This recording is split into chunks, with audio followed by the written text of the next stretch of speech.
Recently, through the end-of-year holiday period, I had the opportunity to talk AI with a far more diverse audience than is normally the case.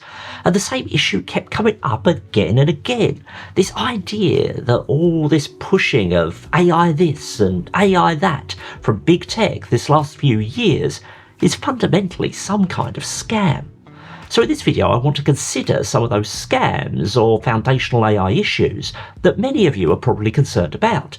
And as someone who is helping real businesses get real value out of this technology every day, share my perspective on just how concerned we should be about all these issues, however scammy or otherwise they might look. My name is Nick DeCourcy. I'm a Microsoft 365 consultant who specialises in AI adoption for small and medium-sized businesses. I'm also a Microsoft MVP for Microsoft 365 Copilot. If you're interested in keeping up with AI advancements, make sure you get subscribed to the channel and drop this video a like so you can get to see more from me in the future. And if you're interested in working with me, check out the links down in the video description to get in contact. There isn't just one AI-related scam people seem to be concerned about. There's a whole collection, ranging from scamming us on the environmental impact, to the efficacy, to the ultimate replacement of jobs. Whereas at the start of the AI boom, this conversation seemed to be much more existential, in that AI might just lead to all-out apocalypse. Now, the range of concerns is much more nuanced and perhaps more immediate. The reality is that while the AI industry continues to create a lot of noise, it has been really successful in creating a lot of AI mistrust too. Those who are AI positive seem to continue to be so, but it appears, to me at least, that there are a lot less people who are now neutral on this issue, and far more that are really frustrated they have to have anything to do with AI at all. I am very much an AI positive person. Much of my business is based around AI implementation, so it is probably somewhat surprising for me to reveal that on some of these issues I definitely dip my toe into the AI skeptic camp, and I completely understand and empathise with many of the concerns of those who are avowed AI skeptics. But I also believe that each of these topics is a lot more complex than just AI is good or AI is bad. There are different layers of issues, beneficiaries and losers, and the reality that while these tools are probably not going to go away entirely, there is a lot of opportunity to be more deliberate in where and how we use them to address many of the concerns that are often raised. So let's look at three of the most common foundations on which this AI is just a scam conversation is often built, and consider whether this take is actually founded. The environmental impact of AI. Over the last year, the issue of the environmental impact of AI has gained a lot of negative traction. This essentially comes down to the impact that the AI industry is having in building and running data centres in order to facilitate both AI training and AI inference at scale. There's a range of evidence related to this, from 2023 research that suggested that a GPT-3 era prompt consumed maybe 25 millilitres of water, through to Google's own findings from last year that a similar prompt might now consume around 1/4 of a millilitre and maybe 1/4 of a watt-hour of energy. By comparison, that's enough energy to run a 60-watt light bulb for about 15 seconds, or many times less than it takes to air condition a single-room office for the same amount of time. But while the individual token-by-token impact of AI is very small, anyone who claims that the impact of AI at scale is inconsequential cannot do basic math. There are hundreds of millions of users of these platforms burning through that much water and energy on different prompts constantly. In absolute terms, it is foolish to suggest that the impact is inconsequential. However, should we think about it in absolute terms? For example, is using ChatGPT deep research to spend 10 minutes thoroughly researching a topic more environmentally costly than having a group of humans work to create a similar output? Hours in a heated or air-conditioned office, hundreds of Google searches, a number of car journeys to and from that office, and perhaps out to lunch a couple of times too. Maybe printing out documents to make them easier to consume. Many people don't like reading for too long on screens. By the time we add up the impact of all the things that might go into replicating a piece of work we might leverage AI to do, it feels less objectively clear that the AI use is wasteful in a purely output-centric comparison. But there are two problems with thinking about AI use in this way. First, those humans who would be doing that work otherwise don't just stop consuming resources because of AI. The displacement of human labour by AI is another topic we'll get onto, but even if we're most generous about that impact and suggest the human workers are able to focus on something else of value because AI is doing work for them, the total resource consumption that minute, that hour, that day is greater because AI is in the mix. Second, there's a far bigger issue with this position, and it's that these justifications follow an argument that the AI tool is consuming resources to do something useful. But with that comes a question. Useful for who? If we see AI as a tool to get more done in a business setting, in which case that might be great for business owners. It might add capacity for customers too. If that getting more done is allowing greater flexibility or balance or less stress for human workers, there's a benefit to that additional output to them too. But the reality is that there's an alarming propensity for these tools to be used for purposes where identifying any true benefit is far harder. And a new term has emerged for this thoughtless AI-generated output: slop. It was recently reported that the highest earner from AI slop video generation to date has earned $4.25 million publishing low-value AI-generated content to YouTube. Without AI, that person would be $4.25 million poorer, but it's also likely that without AI, they wouldn't have been posting on YouTube. This is environmental impact that really delivers no positive output other than lying in someone's pockets because of AI. It doesn't help humanity. It doesn't really improve life for anyone. There is no positive externality other than making this guy $4 million richer. And arguably, it just makes using the internet and consuming content worse for everyone else. Even Microsoft CEO Satya Nadella recently addressed the issue of AI slop, arguing that AI tools need to be better scaffolded in order to promote higher value uses. However, that hasn't stopped Microsoft being amongst those companies that do have tools that can be used for these types of purposes with little technical or legal terms protection to ensure users deliver high value outputs. And all of this slop generation is foundationally in opposition to the argument that AI is overall a good for humanity.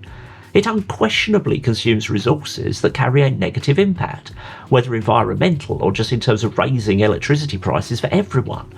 And that's before we consider other potential impacts, such as that on our mental health by constantly being fed low-value content that isn't real. So should you be concerned about environmental impact of AI? Absolutely yes. But everything we do has environmental impact. And that's pretty much been the case since humans gave up on being hunter-gatherers. However, right now, two things are definitely true. Our scientific understanding of how that impact works is far greater than it has ever been before. And in terms of the issue of resource consumption for slop creation, it's far clearer how we might mitigate that impact than perhaps it was on how we might build factories without using coal-burning steam engines 250 years ago. As individuals or businesses, we don't have the ability to completely eliminate this impact, but we can design our approach to AI use so it's cognizant of those impacts. We can be considerate of designing approaches to AI use that have clear objective benefits, that distribute those benefits in a fair way, and put guardrails around low-value use cases. As consumers, we also have control over what we consume and what we spend money on. And for those businesses or creators who are clearly misusing AI, the most impactful thing we could do is perhaps vote with our wallets. For my work, the overall impact of AI is part of the advisory services I offer to clients, considering impacts beyond just doing more stuff, and thinking about how it affects workers, customers, or the society we're all part of. Whatever your role in AI adoption, taking a holistic approach that understands this is new technology with the potential for both beneficial and harmful impacts is vital. AI efficacy. Are AI tools actually effective? For everyone I chat with who gets value out of AI, there seems to be at least one other highlighting how AI outputs are nonsense. It seems strange that on one hand we have AI company CEOs telling us their models are PhD smart, but on the other we keep seeing how AI models can't count the R's in the word strawberry or suggest making pizzas with glue. For those not immersed in this issue every day, it can create a sense where those pushing the utility of these tools are just part of a scam. Imagine if I invest $1,000 in an investment fund based on marketing that it could return 60% growth annually.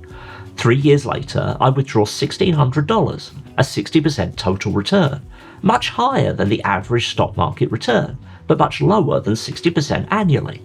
Have I been scammed? Well, it didn't live up to what it could do, but it did do much better than it might have done, and perhaps that goal was too good to be true. We could take the crux of this problem and apply it to most of the efficacy issues I hear about AI. Is GPT-5 PhD level on some questions? Yes. Is it PhD level on everything you do in your job? Does it have all the context? Is PhD level thinking even of value to most of what you do? Probably not. So are you being scammed? Probably not, but you are most certainly being fed a narrative that for those with the least knowledge might create the most unrealistic set of expectations. The AI marketing machine has focused in on a narrow set of confusing metrics that at face value seem to indicate that AI can do anything without elaborating on the fact that it also lacks many of the essential capabilities that allow humans to actually get stuff done successfully. I use AI every day, mainly Microsoft 365 Copilot and Claude. Between these two services, I pay about $60 a month, and I definitely get $60 of value or more in terms of time saved and additional useful output. But I also apply a set of responsible use standards. For example, I only accept AI outputs that I can personally verify without digging into further validation and research. If I'm asking Copilot about Azure or Power Platform, I may simply be able to work with its output as these are topics I know well, and I can identify any issues. But on setting up services in Google Cloud Platform, this is something I know far less well, so I'm going to work to verify much harder. If you want to understand just how capable an AI tool is, spend some time quizzing it on a topic you know really well.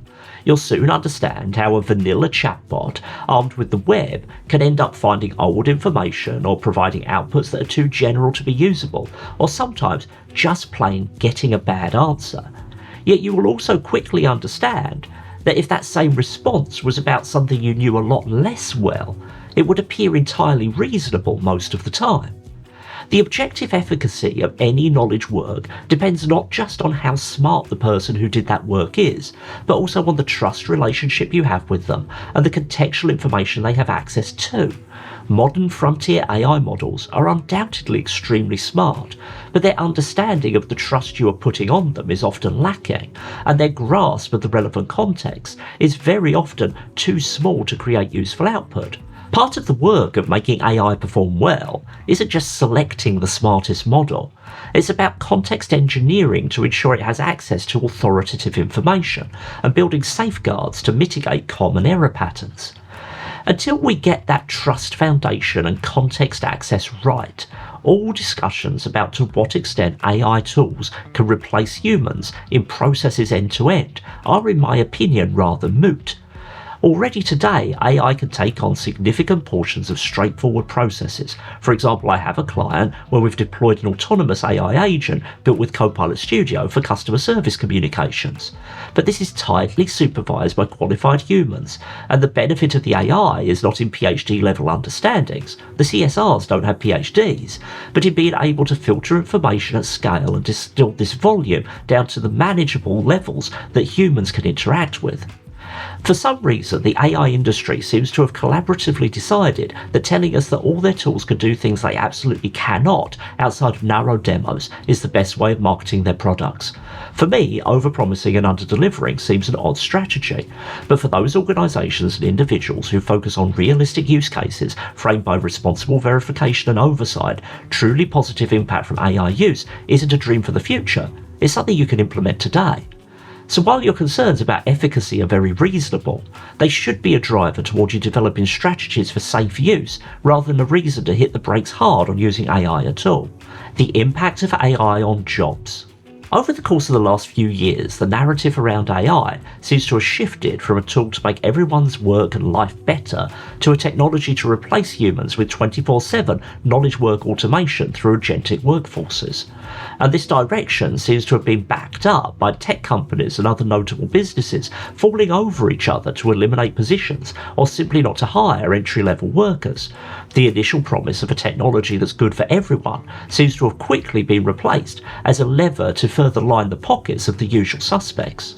However, just as the marketing narrative around AI efficacy has become far too focused on largely unrealistic edge cases, so too, I think, has the true potential of these tools to replace human work in the short to medium term.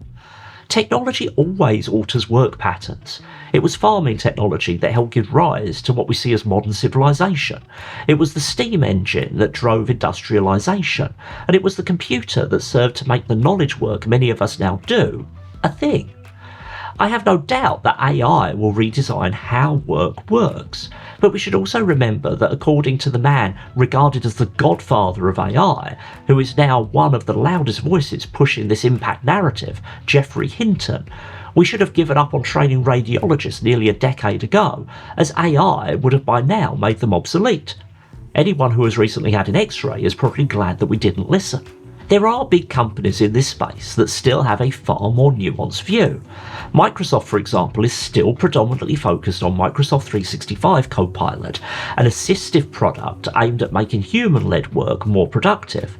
Where agentic workers are part of their technology offer, the need for human-in-the-loop controls remains a prime concern. And just recently, two senior leaders at Microsoft, Mark Russinovich and Scott Hanselman, discussed the issue of entry-level job displacement by AI on their podcast, and outlined a mindset on this that is vastly different to the established narrative of big tech companies like this just not caring.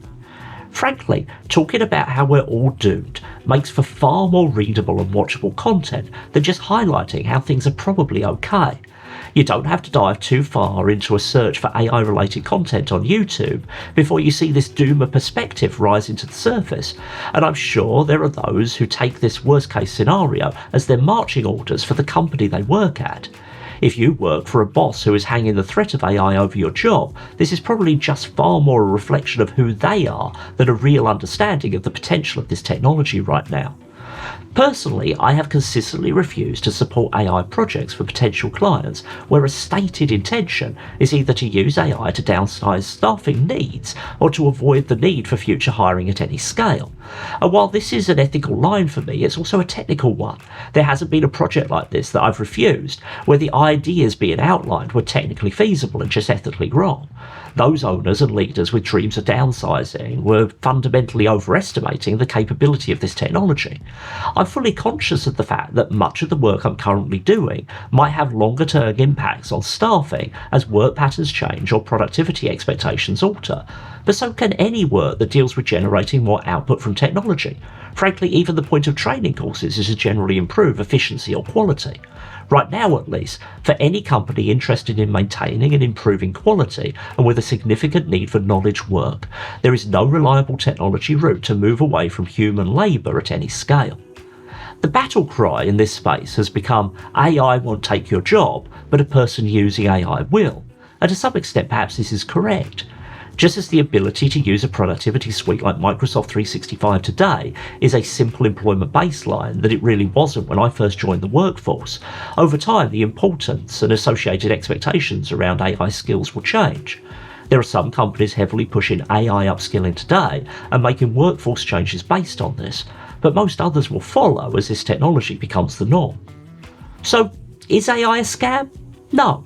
At its core, this is just like any other technology that can be useful if used well. But the companies that make it, and many of those who are making a living talking about it, seem to be focused on making it appear as scammy as possible. This in itself is a risk, as if a technology that could be used for good goes in the other direction, all bets are off on where we land. Ultimately, we all have to make our own decisions on where or how we use it. There are good reasons to be sceptical of some uses, but I'd still encourage those who look at this generally with a sceptical position to gain some experience of these tools, just as I'd encourage those who are using it for everything to be more focused on value and responsible use. And if you're involved in signposting these developments to the world, Consider the impact that constant hyperbole, both positive and negative, is having on our discourse about this issue. Creating comfort for everyone to express an informed perspective, no matter which direction their mindset points, should be our objective, rather than moving as far from a moderate position as we can. And maybe, by next holiday season, we can all have slightly less anxious conversations about this topic as the impact of AI becomes clearer to everyone. What do you think? Is my conciliatory take on these issues too positive? Am I the one that's being scanned with viewpoints like this? Let me know down in the comments. Thanks for watching through to the end. Until the next video, bye bye.